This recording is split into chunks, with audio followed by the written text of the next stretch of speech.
meraup keuntungan secara berlebihan ketika ada donasi, misal dari katakan yang kemarin tuh Baim Wong. Yo, assalamualaikum warahmatullahi wabarakatuh. Terima kasih yang sudah klik video ini. Semoga kalian ditambah rezekinya, dipercepat jodohnya dan lain-lain. Di sini bersama saya Muhammad Ilham dan di samping saya siapa Mas? Muhammad Yusfi Khairul Maula. Nah, Muhammad Yusfi Khairul Maula. Kita akan berbincang-bincang santuy di sini tentang apa keresahan kita di tengah pandemi kali ini. Kita ketahui bahwa virus corona ini meresahkan kita, meresahkan dari segi sosial, dari segi ekonomi dan lain-lain. Nah, virus corona itu juga adalah sebuah penyakit yang belum ditemukan obatnya. Dan kali ini para ilmuwan sedang berlomba-lomba untuk mencari apa obat dari virus kali ini. Dan sebelum berbincang-bincang, sepeda lewat guys. Berbincang-bincang lebih jauh tentang virus corona ini, tidak ada salahnya kita mengenal apa itu penyakit, apa itu sakit, yang khususnya sakit menurut perspektif Al-Quran. Nah, di samping saya ini beliau akan menjelaskan apa sih itu penyakit, apa itu sakit. Monggo. Ya, perlu kita ketahui bahwasanya pengertian sakit adalah menurunnya fungsi metabolisme tubuh sehingga kinerja daripada tubuh itu semakin berkurang, sehingga aktivitas kita atau keseharian kita itu dikategorikan tidak berjalan dengan normal seperti apa adanya, seperti kegiatan kita sehari-hari. Setelah kita mengetahui apa sih definisi penyakit, selanjutnya apa sih hikmah dari sakit itu sendiri? Apakah Allah memberi kita penyakit tanpa sebab atau gimana? Kita akan bertanya sih apa hikmah dari penyakit itu sendiri. Monggo, menurut Anda bagaimana hikmah dari sakit? Adapun hikmah dari sakit, di antaranya kita bisa menambahkan rasa keimanan kita, menambahkan peribadahan kita, sholat, zikir dan lain sebagainya. Adapun adanya penyakit itu bukan berarti sebuah bencana besar buat kita, akan tetapi itu sebuah peringatan dari Allah supaya kita tidak lagi menyombongkan diri ketika itu kita berbuat sombong, atau kita ketika itu karena sombong tersebut kita lupa bersyukur. Adanya penyakit juga kita harusnya ya bersyukur, pasrah, menerima, dan lebih baiknya lagi tuh ketika sakit tuh bersedekah, karena namanya sedekah tuh as-sedekah tuh daful bala, salah satunya seperti itu. Nah, jadi hikmah dari sakit itu tidak hanya melulu Allah memberi kita penyakit itu, ternyata tidak. Ternyata di balik itu Allah itu menguji keimanan kita. Apakah kita melupakannya ataukah kita justru bertambah keimanan kita, dan juga mengingatkan kita bahwa kita itu sebenarnya hanya manusia yang lemah, tidak berdaya.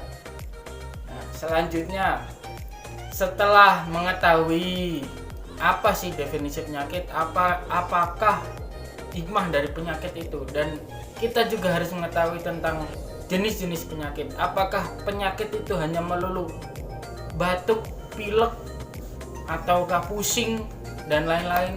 Apakah hanya sebatas itu? Monggo pendapat. Namanya penyakit itu hakikatnya dibagi menjadi dua. Yang pertama jasmani dan yang kedua adalah rohani. Dapat dikatakan jasmani adalah penyakit yang bisa kita lihat secara mata, secara dohir. Itu seperti apa tuh? Dikatakan sakit secara jasmani. Ya contoh ya batuk pilek itu dikatakan penyakit jasmani. Kalau secara rohaninya ketika kita diberi materi, diberi tahta, diberi kedudukan, diberi jabatan yang tinggi, ada pun juga diberi wanita yang cantiknya luar biasa, itu bisa dikatakan sakit rohani ketika kita itu melupakan bahwasanya yang mengasih itu semua itu Allah Subhanahu wa taala. Adapun hal-hal yang semacam itu perlu kita hindari atau perlu kita rem,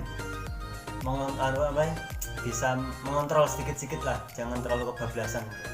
Ketika kita diberi kekayaan misal, kita ya jangan lupa sedekah. Ketika kita diberi kedudukan misal, jangan lupa bersikap adil, amanah dan lain sebagainya. Atau ketika kita diberi istri yang cantik, itu bukan berarti kita diberi sesuatu yang istimewa dari Allah sehingga kita menyombongkan diri, oh istri saya cantik, oh pasangan saya cantik. Bukan seperti itu. Ya cantiknya istri kamu ya buat dirimu saja, jangan dipamerkan juga, seperti itu. Nah, kita ketahui dari penjelasan mahasiswi tadi kan ada jasmani itu seperti kita penyakit pusing, pilek dan corona. Apakah menurut Anda itu jasmani atau bukan jasmani berarti corona ya? Kedua-duanya menurut saya malah. Corona kedua. Bagaimana menurut Anda? Menurut saya, pandangan saya itu corona itu hanya sebatas terkena virus jasmani. Nah, menurut Anda bagaimana kondisi masyarakat? Apakah menurut Anda itu juga mempengaruhi rohani mereka? Nah, kalau mempengaruhi dikata seperti yang Mas Ilham tanyakan tadi ya, apakah mempengaruhi rohani kita? Jelas. Yang pertama faktor physical distancing sama social distancing, yang mana fasilitas umum seperti halnya masjid seperti itu contohnya itu diblokade atau diberi batas ketika kita boleh, dan banyak ocehan dari netizen ketika itu seperti itu. Mereka mengatakan seperti ini, tapi nyatanya ketika malah ketika sudah new normal seperti ini malah terlena bukan atau terlena oleh adanya corona tersebut. Itu secara rohaninya seperti. Kalau secara jasmaninya ya ya itu tadi sakit secara virus masuk ke dalam tubuh, ya seperti itu. Atau gejala-gejala yang timbul seperti itu. Bahkan di lain itu juga ada penyakit juga dapat diartikan itu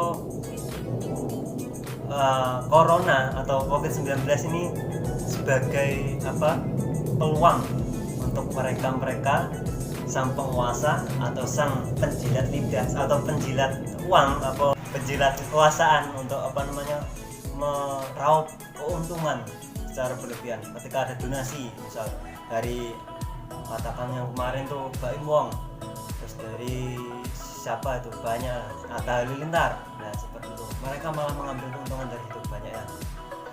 Dan juga itu juga dapat dikatakan penyakit yang mana selalu merasa kurang atau rakus, itu masuknya ke dalam penyakit rohani.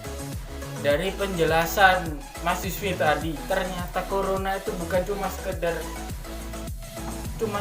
penyakit jasmani yang banyak menimbulkan kematian, itu ternyata bukan. Ternyata efek dari dampak corona itu juga berdampak kepada rohani kita, kepada jasmani kita juga. Ternyata di balik corona itu menurut beliau ada sebuah konspirasi juga tadi tentang YouTuber atau tentang penguasa yang meraup keuntungan lebih dari adanya wabah COVID-19 ini. Nah, setelah kita tadi berbincang banyak tentang suatu penyakit, tidak lengkap rasanya kalau kita hanya membicarakan sakit. Kita juga harus seimbang. Kita membicarakan tentang obat, atau dalam bahasa Arabnya itu adalah syifa, obat dari penyakit-penyakit jasmani ataupun rohani. Nah, apa sih obat dari pengertian perspektif Islam dan Al-Quran?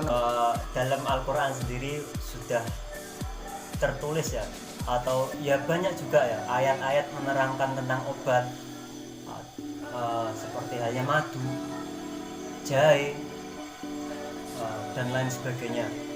Di Al-Quran disebutkan dalam surat Al-Isra ayat 82 yang berbunyi, وَنُنَزِّلُ مِنَ الْقُرْآنِ مَا هُوَ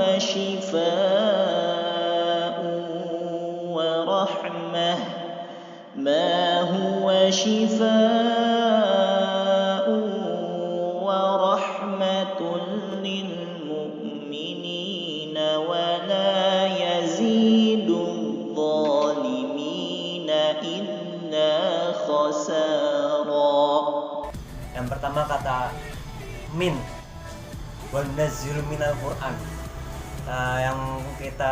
Yang dalam tafsir arti min itu dibagi menjadi dua. Yang pertama litab'id, yaitu sebagian, atau min libayan, sebagai penjelas. Di situ kata min bukan berarti litab'id sebagian, akan tetapi sebagai penjelas bahwa Al-Quran itu penjelas, memang jelas-jelas sebagai obat. Minal Qur'ani ma huwa syifa, sebagai obat dan rahmat. Nah, di situ Al-Quran secara tidak langsung sudah memberi justifikasi kalau Al-Quran itu sebagai rahmat dan sebagai obat. Nah, kurang luar biasa gimana coba Al-Quran, yang mana diturunkan kepada orang mukmin, bukan lagi kepada orang-orang yang zalim. Wala tazidid zalimina illa khasara. Tidak menambah suatu keberuntungan kepada orang-orang yang zalim kecuali hanya sebuah kerugian. Memang benar Al-Quran itu diturunkan kepada orang-orang yang beriman, seperti itu.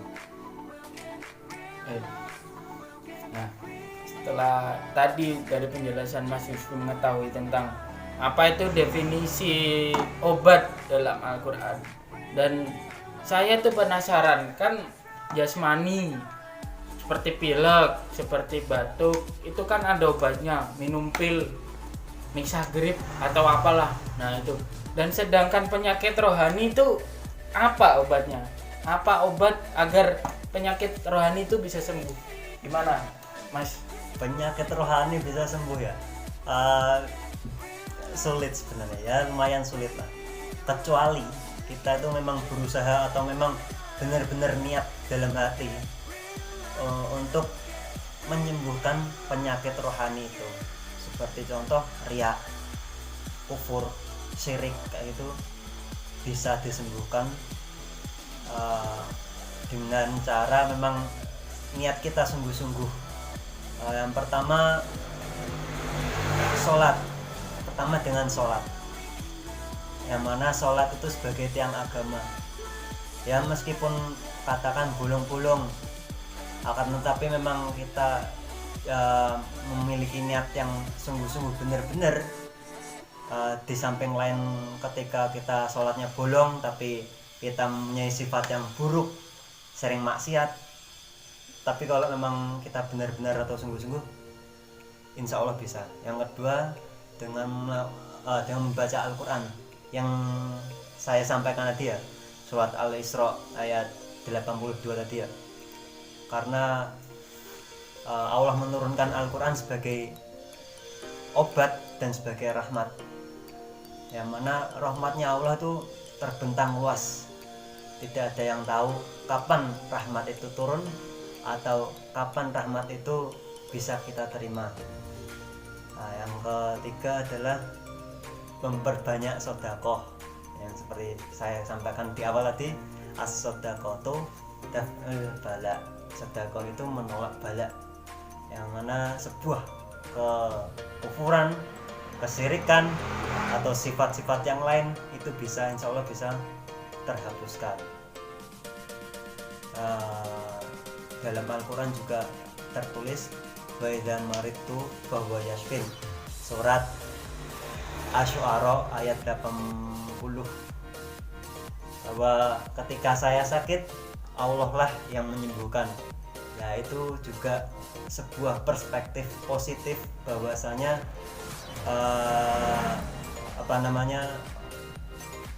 hal-hal yang seperti tadi, sakit dari rohani, jasmani bisa tersembuhkan kalau kita yakin kepada Allah. Itu. Dari penjelasan Mas Yusfi tadi, berarti penyakit rohani itu bisa sembuh, akan tetapi sulit. Nah, itu juga butuh proses seperti yang dijelaskan tadi, seperti kita menjaga sholat kita, memperbanyak baca Al-Quran dan sedekah. Akan tetapi jangan lupa pula ketika kita berusaha untuk memang benar-benar ingin menyembuhkan penyakit rohani kita, itu dipaksa, paksa terus sampai bisa. Buat kita kapok dengan kemaksiatan, tapi jangan pernah kapok dengan perbuatan baik. Seperti itu. Menarik. Ternyata itu menurut saya itu yang dijelaskan Mas Yusfi tadi adalah pamungkasnya. Pamungkas bila kita benar-benar ingin sembuh dari penyakit rohani adalah kemauan, dan kita harus memaksa berhenti bermaksiat, memaksa agar penyakit rohani ini tidak membelenggu kita terus-menerus. Selain 3 tadi, sholat, sedekah, dan baca Quran. Nah, selain 3 itu tadi, yang paling penting ini adalah paksa. Yang penting yakin, itu katanya orang-orang itu yang penting yakin. Nah, terima kasih bagi yang sudah menonton video ini. Jangan lupa like dan subscribe ke channel ini agar terus berkembang. Nah, dari pembahasan kita tadi itu panjang lebar tentang membahas penyakit dan obat, khususnya corona ini juga. Adakah pesan-pesan Mas buat para viewer kita yang sedang melihat video kita kali ini?